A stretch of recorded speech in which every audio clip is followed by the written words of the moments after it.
घने जंगल में चहचहाती चिड़ियों और सरसराहट वाली पत्तियों के संगीत के साथ जागृति होती है, जो प्राचीन रास्ते के लिए एक जीवंत पृष्ठभूमि है। पन्ना की गहराइयों से होकर एक रास्ता गुजरता है, जो हर मोड़ पर रोमांच और रहस्य का वादा करता है। छायाओं से उभरता हुआ एक विशाल गोरिल्ला आत्मविश्वास से आगे बढ़ता है।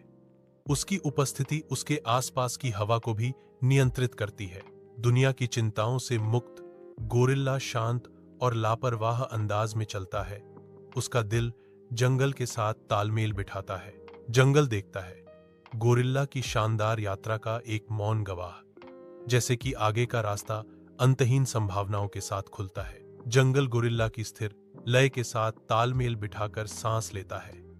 जीवन और प्रकृति का एक नृत्य जो पूर्ण सामंजस्य में आपस में जुड़ा हुआ है। घने जंगल में एक शांतिपूर्ण क्षण तब भंग हो जाता है जब एक मधुमक्खी का छत्ता ऊपर से गिरता है।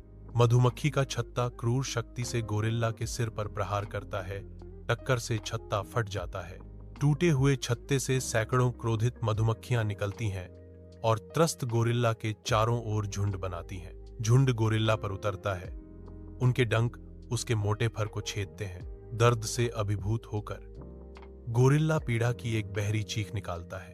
पागलपन से प्रेरित होकर गोरिल्ला बेतहाशा छटपटाता है। उसका विशाल शरीर उन्मत्त गति की धुंधलाहट है। गोरिल्ला मधुमक्खियों के एक अथक झुंड से बेताब होकर भागते हुए घने जंगल के पत्तों के बीच से टकराता है। नदी के किनारे पहुंचकर गोरिल्ला को पीछा कर रहे झुंड से बचने का कोई रास्ता नहीं दिखता। एड्रहालिन के उछाल के साथ गोरिल्ला ठंडी तेज नदी में कूदता है, जो चुभने वाली पीड़ा से शरण चाहता है। बर्फीला पानी गोरिल्ला को घेर लेता है, लगातार मधुमक्खियों को तितर बितर कर देता है। उसकी उन्मत्त भागने में एक क्षणिक जीत। सतह पर आकर गोरिल्ला राहत की सांस लेता है। खतरा अस्थायी रूप से शांत हो जाता है, क्योंकि वह नदी के ठंडे आलिंगन में तैरता है। गोरिल्ला नदी में शांति से बहता है, जो अराजकता के बीच एक शांत क्षण है।